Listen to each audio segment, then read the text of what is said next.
And I was like, this is so interesting. Like you're not asking people to like do work for you, but you just to solve your puzzles. And Photo actually posted the largest bounty we've ever had, which was a $40,000 bounty for solving this like extravagant puzzle over like weeks. Super. I think we are live now. Uh, Perfect. So, hi, everybody. This is the third episode, and I'm very excited. We have on Linda with us today. So, Linda has been in the crypto space, started out, I believe, at Coinbase, and then started her own VC fund, and now building Bountycaster. Um, Bountycaster, which is like an application on, like an app on top of Farcaster, which we will dive into a lot. And I think a lot of people know of Linda. Like you've been tweeting a lot, like you've been on Warpcaster a lot, but I feel like it's always good to get like your introduction as well. So why don't we kick this off by like handing it to you with a short introduction? Yeah, thanks so much for having me. So quick intro, building Bountycaster for the past 4 or 5 months now. And then before that was running a crypto fund called Scalar Capital, investing in early stage founders. Did that for 6 years. And then before that was at Coinbase, did a ton of different roles there as you would in just the early stage startup. But more recently on the product management side. And then on the side for the past 3 years, have been working on a documentary about Ethereum slash following Vitalik and the EF around up until the merge. So pretty excited for that to be released this year as well. Awesome. I've been half a part of a lot of those things too, and it's really Yeah. cool to see them come together. But I think Yeah. the weirdest thing is that you went from VC back to builder. Almost always when we think of builders and the hierarchy of needs, they start scaling up and they go the other direction. So we got Yeah. to dive in there, and it's got to feel good first of all to get your Oh hands yeah, I dirty love and it. start building again. But what Yeah. what are maybe some of the key like ahas from switching back to builder or motivations or whatever?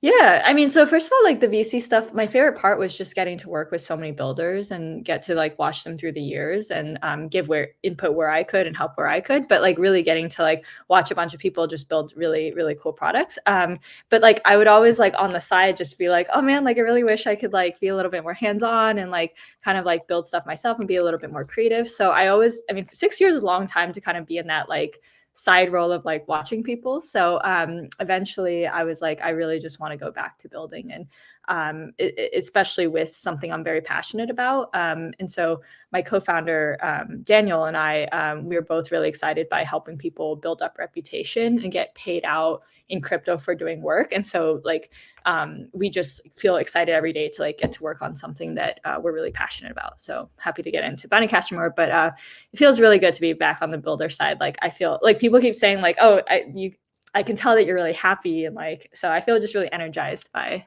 building. That's very cool to hear. I feel like we have a lot of people coming up with like new ideas, like not knowing where to start. So can I ask you like for a short intro about Bountycaster? Like how did you decide to build Bountycaster? Like basically how the idea came and your building process, like starting building the application. Yeah, definitely. So for me, it was actually really important first to figure out the co-founder I wanted to work with, just because I wanted to make sure it's someone that was like really aligned and the same like vision and values.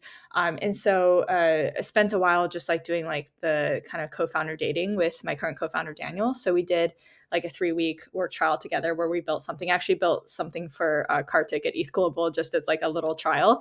And so he's the dev and I do everything non-dev. And so we were working together really well. And so when we decided to be co-founders, then we did like this like deep dive of like, okay, here are all the ideas that we have, and like kind of explore each of them. So I would say like when we first started, I had like a billion ideas of like, oh, when I was a VC, like here are the things that I wanted to fund. But it turns out that a lot of them like don't really have like a ton of like potential as like a business. Like there were a lot of things that I was like, oh, this in my head sounds really cool. But then if I actually like spec it out and like do user interviews and like and interview companies if they would be willing to pay for it, a lot of times is like, like no, not really. So I would say that was like probably the reality check for me of going from VC to builder, because it's like this is like the one thing that I'm going to be working on. So I can't just be like, oh, it'd be really cool if I just did this.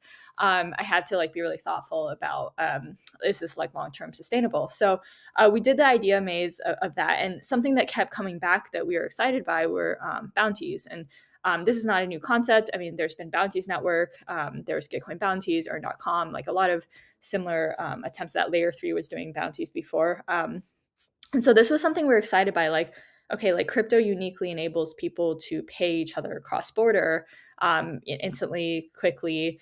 That's really powerful, especially when you are having people do like online work for each other. So we really wanted to kind of we kept that like idea on the back burner because we were really passionate, but there were a lot of attempts at it in the past. So we felt like there needed to be something substantially different like years later that would actually like help maybe us explore this idea more. So we were thinking of like, okay, what has like really changed in the space? What's really unique? So one of them being the Farcaster ecosystem. So now it is really exciting for us because instead of building on top of Twitter, where you know our the API pricing could just change immediately and you have to shut down as a company, which is what happened to one of my friends. You can just permissionlessly build on top of Farcaster, and you can leverage their reputation, leverage their social graph without asking for permission. So that was like a really powerful new thing that we found.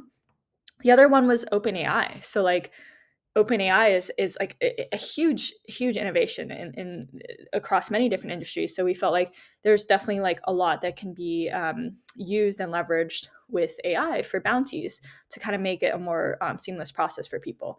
And then the other two that just like has changed the industry is that now you have just more usage of stablecoins. So back when a lot of these other platforms were starting, like you had to use ETH as payment, which is just like a really volatile currency. And so we felt like stablecoin usage now is just going to make it easier for people, especially if you're not in crypto, to accept stablecoins as payment. And then the last one was like L2s, which just makes things a lot cheaper, especially with the recent upgrade with blobs. Like that now is so cheap to send, like sub 1 cent transactions on base, whereas in the past it had to be like ETH on Ethereum mainnet, and like that is just a kind of a not ideal experience for people, especially if you're living all over the world and accepting payments. So we felt like there were like enough net new things where we were just like, okay, let's just like combine these areas together that we feel like really changed, and put an MVP out there. We spent a month building it, and we were just like, let's get it out there as quickly as possible. It's like bare bones, and see if people are interacting with it, and if not, like back to the drawing board.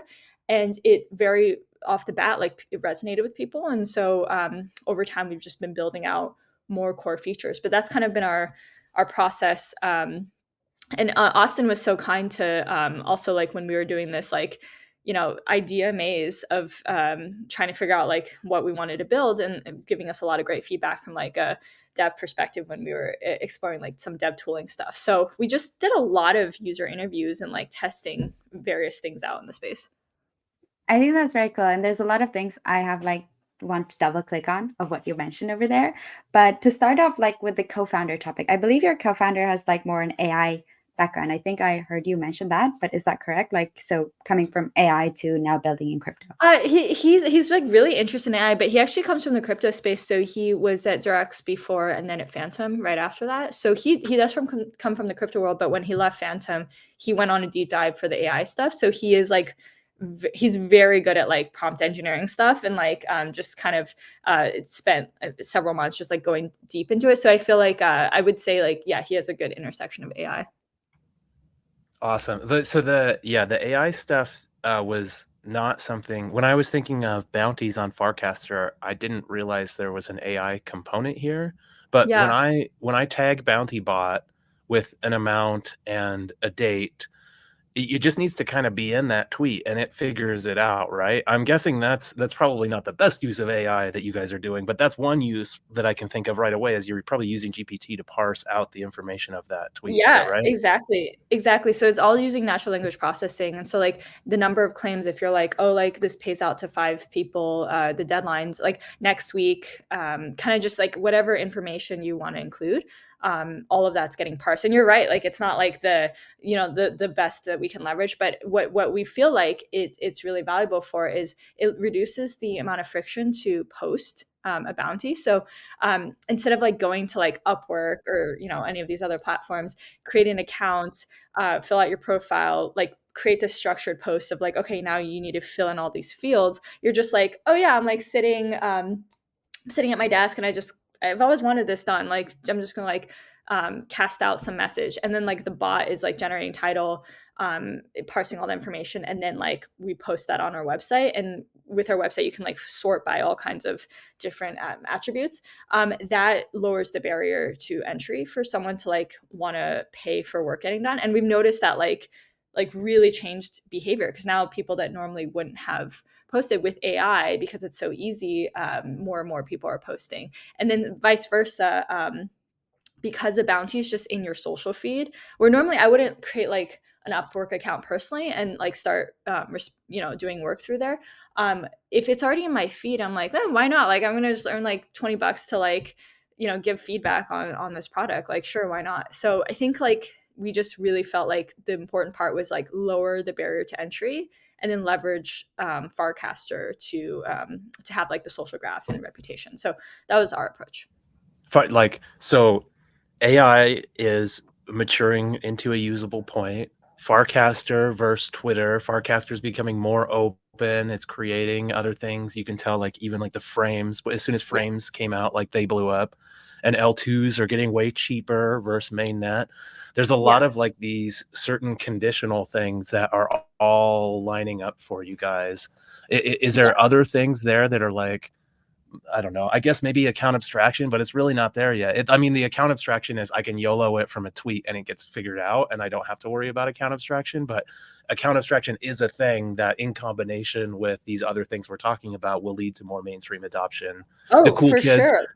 the cool kids from Base, we've got a bunch of cool California creators now coming in on Base. Like that kind of thing is awesome too. But what else? Yeah. Like, No, are there account more things abstraction. shifting underneath us? Yeah.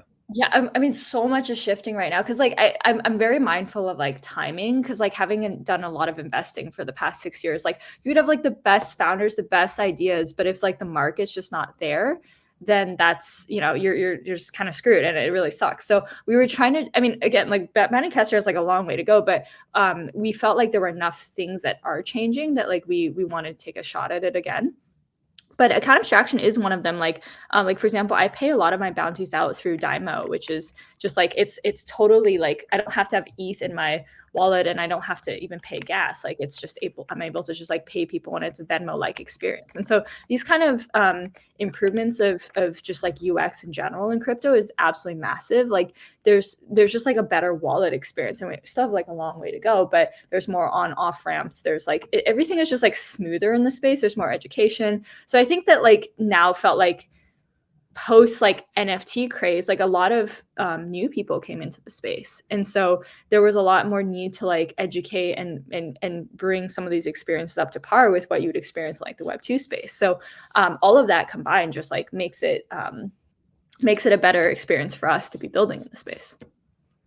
Dope. Yeah, good shout out for Dymo too. And ramps. Ramping Dymo, like Coinbase has a lot Yeah. to do with that with Base. And yeah. Okay.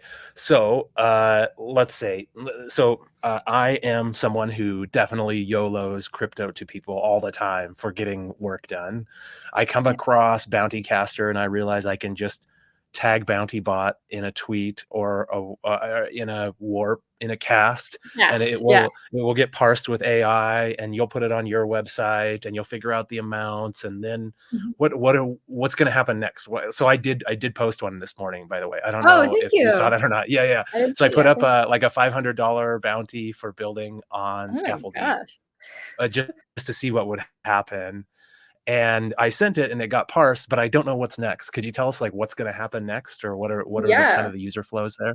Yeah, what's next is so people can either, I mean, depending on how you set it up, but people can just respond within the cast itself, or DM you on Warpcast of just like filling out this bounty. But let's say that the work is like exactly what you want.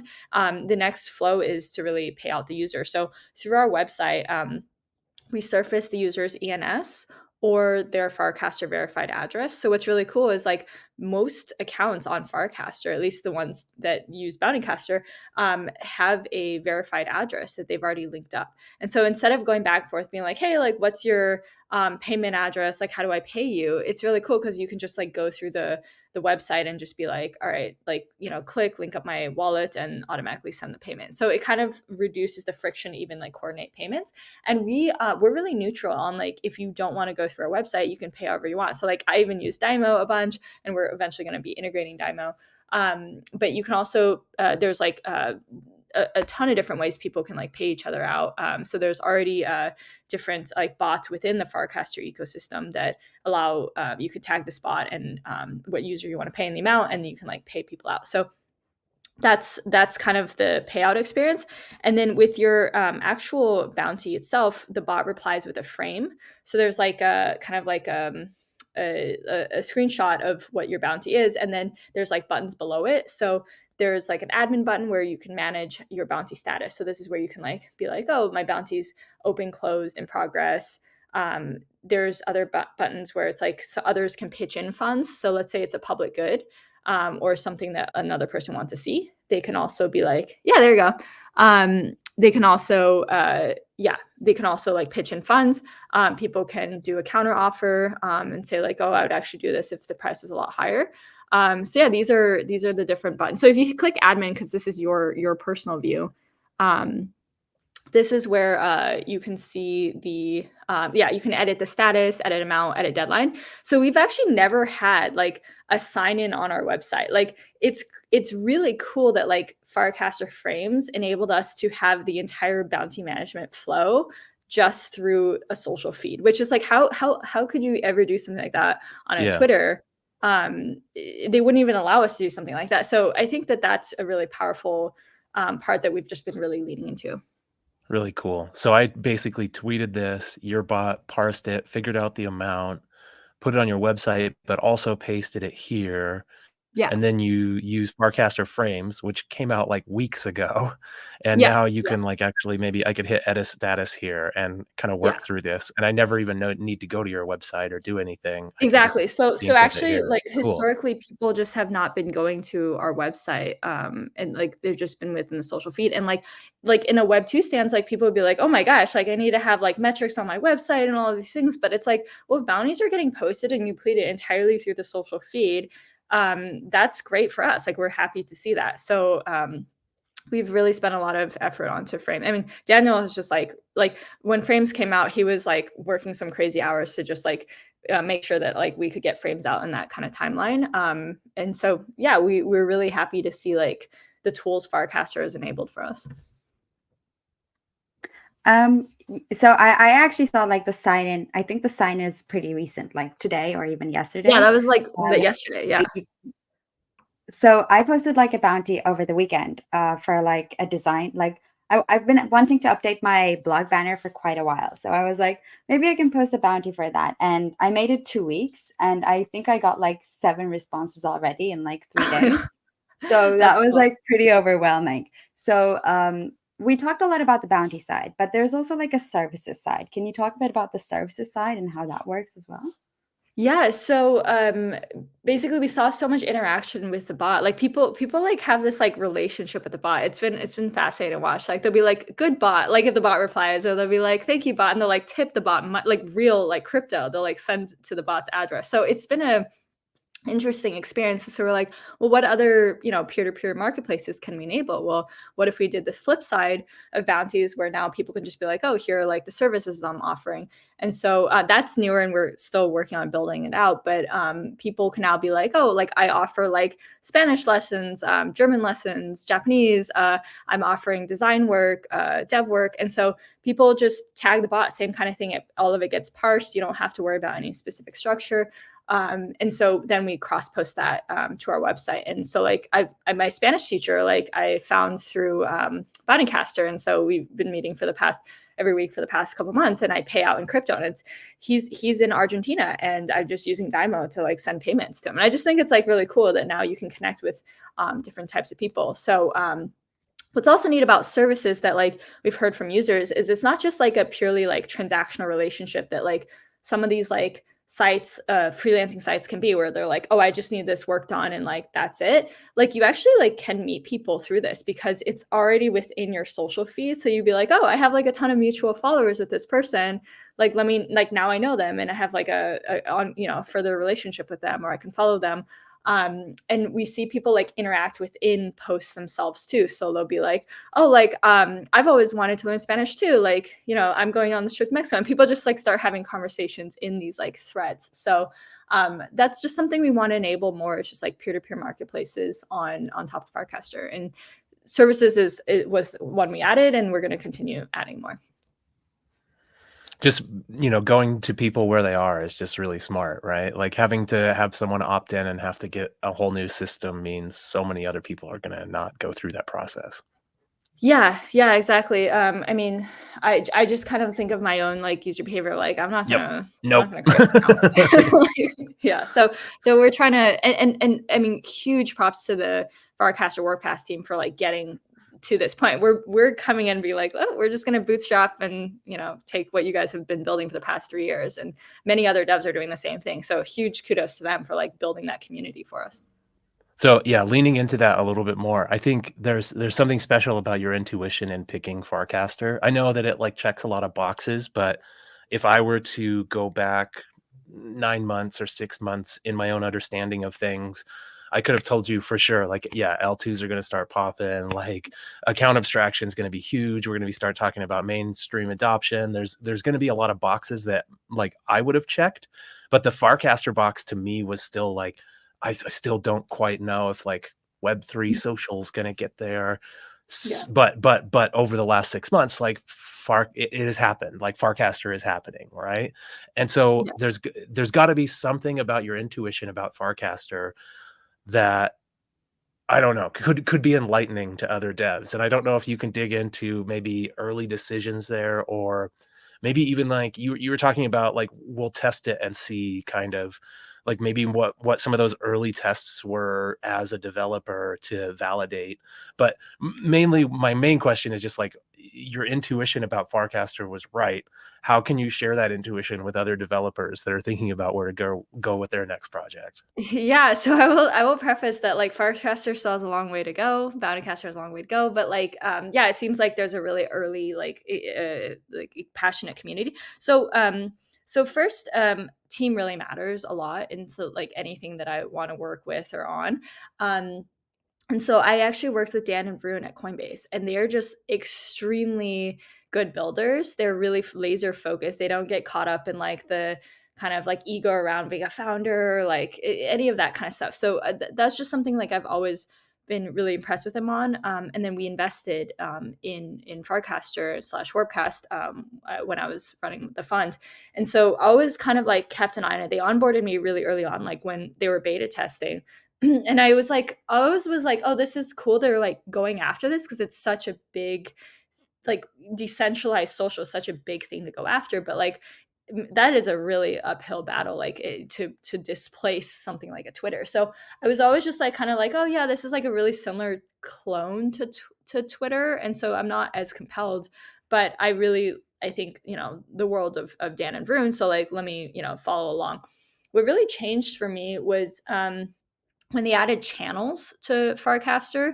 So that felt like a net new experience. So in Farcaster, like you can actually have like channels that you follow and interact with, and you can be like siloed within those channels. So it's like, for example, like I'm, you know, early on I was like really into the food channel and the travel channel and founders channel. And so you can kind of just interact with people that are very passionate about the same thing. And so it's a little bit similar to subreddits, but I notice like on Reddit, like I just lurk in subreddits. I never post content. I'm always just like looking at what other people post. But because you have this Twitter plus subreddit experience, I'm actually like way more inclined to post content because it's just so much easier and it's already like a behavior I already know to do. So I felt more comfortable posting like non-crypto stuff like in Farcaster because I felt like that wasn't like the right content for Twitter. So that was already like, okay, wow, my behavior is already changing here. So that's something that I need to really look at. And then what really stood out to me was like the community. So Farcaster community was really like there were a lot of builders and people that love to experiment and test things. Like it was always like, hey, I'm like launched this like random new thing, like who can test it out? And people were always like so willing to engage and give feedback. And it felt like a really special community that like anytime I feel that way of like the early days of Ethereum, the early days of Coinbase, like there's something to it where like you just get really excited to be in this community. You can tell it's organic, it's genuine, and it's full of people that like are in it for the right reasons, quote unquote, right?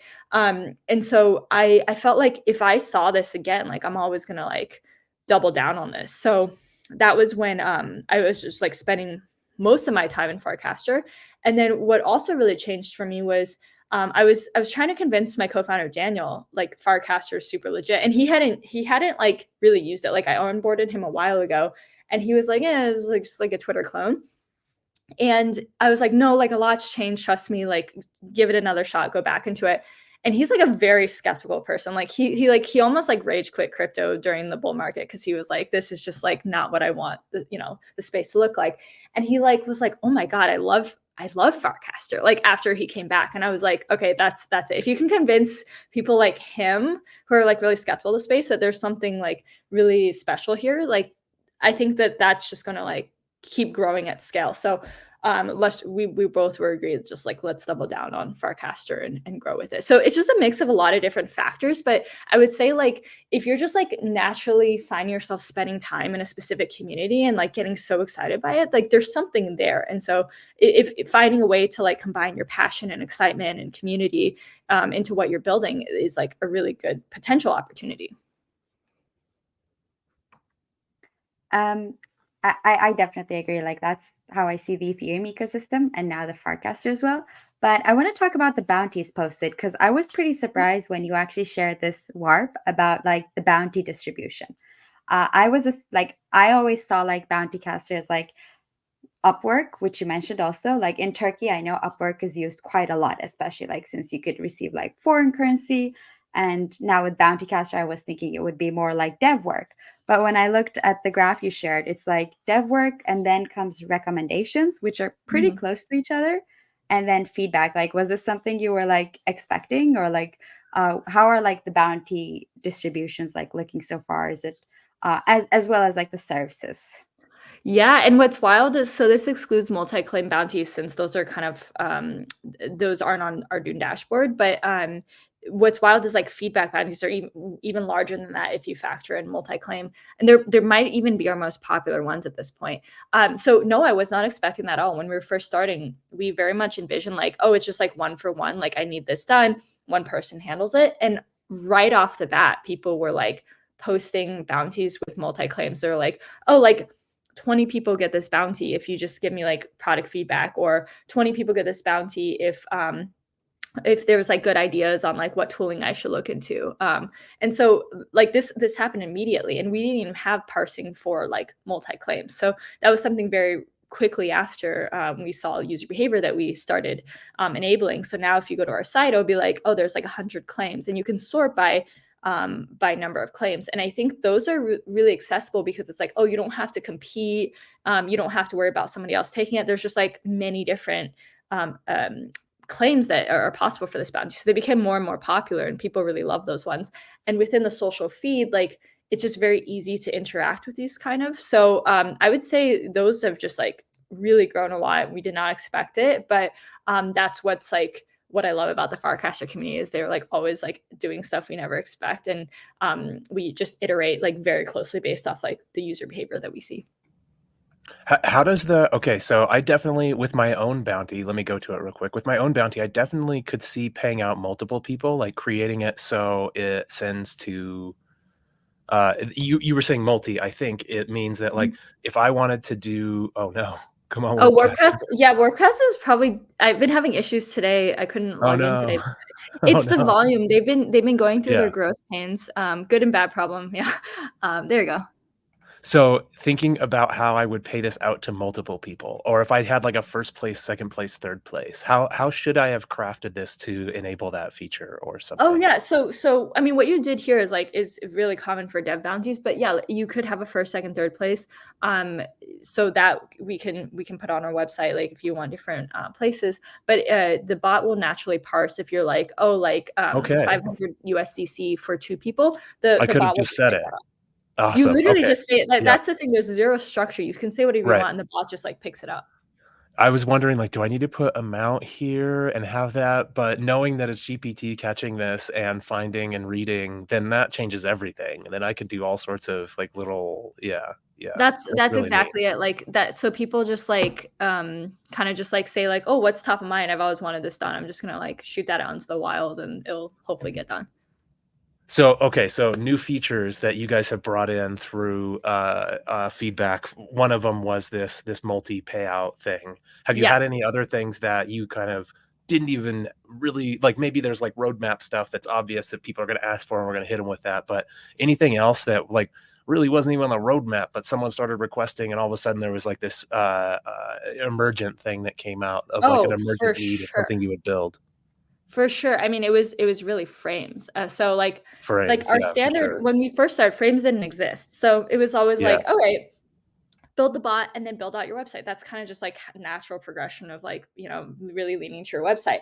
And then when frames came out, like people were like so active interacting with the frame. Like they were like, I love it. Like I want to just like edit the status through it. I want like to crowdfund through it. So it was like something that was just not what we wanted to put our resources into initially. But because we were getting so much feedback on wanting to use frames, we like really leaned into that. So I would say that completely caught us off guard. Like it changed our roadmap, but that's also like really good for us. Like we don't want to have like too tight of a like this is exactly what we need to build in this time frame. Like we want to like adapt with the space. Yeah, so frames was a big one.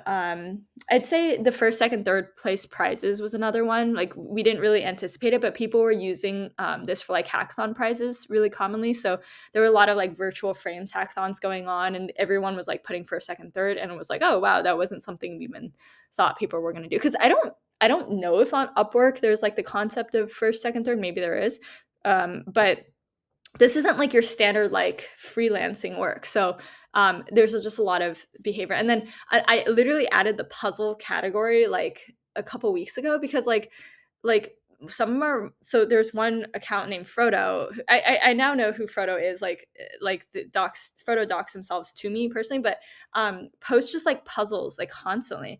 And I was like, this is so interesting. Like you're not asking people to like do work for you, but you just to solve your puzzles. And Photo actually posted the largest bounty we've ever had, which was a $40,000 bounty for solving this like extravagant puzzle over like weeks, and they're at the tail end of it right now. And then other people started posting puzzles for people to solve. So I was just like I don't expect these categories. So the categories I initially had for Bountycaster that I was like, oh, these are like the standard Upwork categories. Now they've expanded to like things that I was just like, I never thought I'd have a puzzle category. But this is just like cool to see. I saw that 10th bounty for the game. That was like Yeah, really interesting to see because, as you said, it's like more also anonymous, but yeah, because it leverages like the Farcaster's social reputation, it kind of adds that credibility. Which I think I heard like some references to Craigslist, like it's like Craigslist with more social reference. So yes. that really clicked to me. But I want to talk more about frames because also shout out to Eat Global because there's like a frames hackathon, I think starting in 2 days, Mhm. March 22nd, I believe. So we talked a lot about Bountycaster and like what you're doing with frames over there. But I'm curious, like since you're like a very active user of Warpcast, like what other frames you're seeing? What are some cool ideas to build for the hackathon? Or like, do you have like some favorite frames, like some frames you want to see built? Um, Anything around there? Yeah, so I think what's really powerful is now that within Farcaster Frames you can have on-chain transactions. There's like a whole new space that you can unlock with that. And so some of my favorite ones were just some of the like e-commerce frames of like you can actually do like purchases within your social feed, buying like Girl Scout cookies. That was the one that went viral. Um, And I think that's just really cool to think about. Like, you don't have to go to this website or like, you know, fill out all your information. You're just like link up your wallet and then just like purchase this item. And so I think that I'd love to see more people explore like the on-chain transactions and what's possible. There's a lot of like there's a lot of like interesting attributes people are like filtering for. So like some of these can get spammy, but I think if you really like go down the rabbit hole, like there's could be creative use cases of it. They'll be like, oh, like you have to prove that you recasted this frame, and so like that there's actually like kind of like a referral bonus frame that I just thought was creative. It's like if you recasted this and liked it, and we can verify that your account did that, and then you get like a small referral bonus for sharing this. So I think there's like really creative things you can do with like on-chain transactions and sharing with people. And then there was also some of my favorite creative frames were like you can't have like audio video clips in frames, but it doesn't matter. People figure out a way to do it. So like Ted at Farcaster, Azuki, and People Pleaser created these like beautiful frames where you had these gifs of these like images, but then if you click on the frame button, it'll like shoot you to this like audio page where it'll tell you like, oh, click this next button every time you hear like this sound, and then you can just basically like play like an entire like movie, just like doing like pressing this button every time you hear the sound click. And so it's just like people come up with like the most creative things with frames, and I feel like we're just scratching the surface. I've seen like, I mean, there was the the doom in a frame, like that's always a, people always figure out a way to do that. But I want to see more games. I think you could have like an actual like not just an experimental game, but like ways people actually like play like super fun games. So I'm really excited. I think it's just like scratching the surface right now. I think, like one of those like pieces of advice is to give builders is you always see people bring in when we have a new toy to play with like Farcaster Frames, they use it like the old thing. They skeuomorphically say, okay, we're gonna have poles and we're gonna put Doom in a frame, of course. And it's only until later on when we get away from the skeuomorphism and figure out what this new tool really is that we figure out how to really use it. And I think Yes. that's like still we'll figure that. And really, like frames is just a fancy unfurl. It's just a Twitter card that unfurls. It's the fact that when you do things on chain, it's a much more open and censorship resistant. And I think there's even something to do with like being an index for a game and then letting a bunch of people like buy a piece of land and then their frame becomes that piece of land, and then you have a collective city of people that sort of created their frame of land. I don't know, I think there's a lot to do with games and frames and all sorts of stuff. That sounds so But cool. my final question here, I think, is we've talked about like frames are a really hot new tech. Farcaster in general. We've talked about L2s. We talked about the cool base kids coming in. There's new tooling. We've talked about account abstraction a little bit. Have we missed any of the new hot things that are coming up? Like maybe if you had to say like what you're most excited about in the next 6 months to a year, that we haven't already talked about today? Is there anything in there? Like if we took all the things we've talked about and all the things you're excited about, is there anything cross comparing those two lists Yeah, that I mean, we could still talk about? yeah, so reputation's one that we're still spending a lot of time on and we're gonna build out, but like EAS and just like having attestations on chain, I think is really cool because the composability of it. I'm trying to be really careful about reputation and making sure that we don't just build it for the sake of reputation's sake, but it's actually genuinely useful within our ecosystem. So we haven't like fully built that out because we need to be more thoughtful about it. But yes, and then another one is like the ZK stuff. So right when I transitioned to go back to building, like I had a ton of ZK stuff on my list because I really think it's one of the most powerful technologies, but like it is going to take some time to get to consumer mainstream adoption. But when it does, I think it's going to be one of the most incredible tools for people to prove different attributes about revealing things. So eventually we would love to use like ZK stuff. So like you could like, let's say you're a non-account and but you can prove that you're like a really good developer. You can prove like, you had all these like bounties that you've completed in the past through this other platform. Like you can prove all kinds of things and not have to dox yourself. I think like being able to leverage that would be incredible. So I can't wait for the ZK stuff to become more mainstream. The one that like Daniel and I were really excited by, but like it was just too early to work on. Maybe a year from now it's fine, but yeah, it's like all these like rental applications, like it's like they're asking for so much information and they really only need portions of it, and it's really scary to be sending like all of these documents a lot of times like over email.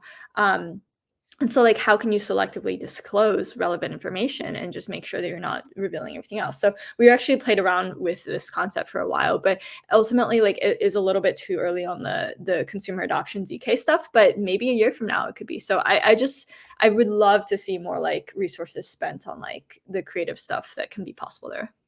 ZK though, I should have even mentioned that in my list of cool things. I think it's such an obvious yes, like the ZK stuff. Albert did a really good talk about ZK stuff, talking about how it's more like cryptography, right? When we say crypto versus cryptography, and there's so many things with cryptography that are so powerful that are in human day-to-day interaction that they don't know about. Like we kind of need to do a good job of talking through that little lock up in your browser and how important that is, right? Absolutely. Yeah. Yeah. Yeah. Yeah. And how like you're already using crypto every day. And a lot of these things are going to be similar to that, where that will just improve what you're currently doing and make it a little bit more censorship resistant, a little bit more like harder and harder for someone to take down.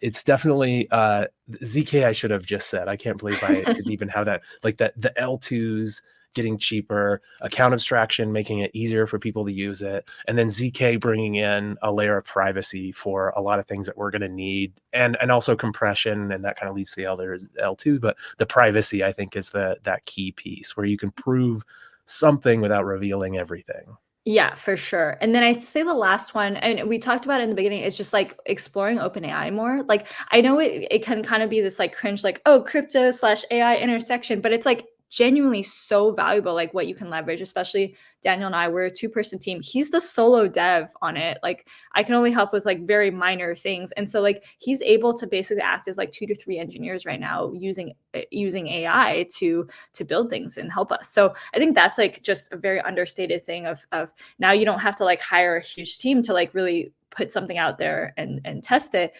You can leverage AI, and I leverage AI for like non-dev stuff all the time. So something that I think can always be explored more. That's a very comprehensive list. And I think it's very cool time. Well, we've been in it for quite a while, even myself, although I still consider myself a newbie, to be building in crypto. But one thing, well, the theme of Bountycaster, I guess, is more like micropayments, but I'm super like interested in like seeing more micropayments as well, which is basically like possible now with like all the technologies we mentioned. But just to close up, like Linda, thank you so much for coming on. I think we talked about a lot of stuff. We picked your brains on Bountycaster quite a lot, and been following you and both Bountycaster, and it was great to have you. Is there anything we missed? Any closing notes you want to add? And where can people find you? Just again, yeah, thank you for coming on today. Yeah, thanks for having me. I love the work that you guys do in the space. I think it's so valuable. I, as a badge holder, voted for you guys for the Optimism Metro PGF. But yeah, very, very passionate about Farcaster ecosystem. So I'm at Linda on Farcaster. I spend most of my time there, not as much on Twitter anymore. And then yeah, bountycaster.xyz. You can also follow the Bounty channel. That's I would love for people to try out posting a bounty or completing a bounty and just see how it goes. Awesome. Super, thank you. Thank you, Linda. Yeah, thanks so much.